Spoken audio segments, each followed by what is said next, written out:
Sri Lanka 1996 world cup ఎలా గెలిచిందో తెలుసా? 1996 world cup India, Pakistan మరియు శ్రీలంకలో జరిగింది. ముందుగా శ్రీలంక లీగ్ స్టేజ్ లో ఆడిన 5 మ్యాచెస్ లో 2 మ్యాచెస్ మాత్రమే గెలిచారు.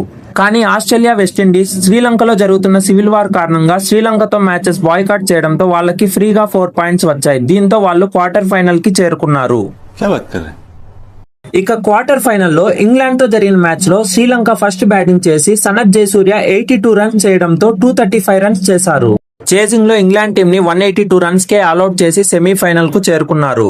ఇక ఈడెన్ గార్డెన్స్ వేదికగా ఇండియాతో జరిగిన సెమీఫైనల్లో శ్రీలంక ఫస్ట్ బ్యాటింగ్ చేసి 251 రన్స్ చేయగా ఇండియా చేసింగ్ లో 98 ఫర్ 1 నుండి సచిన్ టెండూల్కర్ అవుట్ అవడంతో 120 రన్స్ కి 8 వికెట్స్ కోల్పోవడంతో గ్రౌండ్ లో ఉన్న ఇండియన్ ఫ్యాన్స్ మ్యాచ్ కి అంతరాయం కలిగించారు. దీంతో శ్రీలంకని ఐసీసీ విన్నర్ గా డిక్లేర్ చేసింది. ఇక లాహోర్ లో జరిగిన ఫైనల్లో ఆస్ట్రేలియా మొదట బ్యాటింగ్ చేసి 241 రన్స్ చేయగా శ్రీలంక బ్యాట్స్మెన్ అరవింద డిసిల్వా సెంచరీ చేయడంతో శ్రీలంక 242 రన్స్ టార్గెట్ ని 4 ఓవర్స్ మిగిలి ఉండగానే చేజ్ ని కంప్లీట్ చేసి అర్జున్ రణతుంగ కెప్టెన్సీలో శ్రీలంక తమ ఫస్ట్ వన్డే వరల్డ్ కప్ ని గెలిచింది.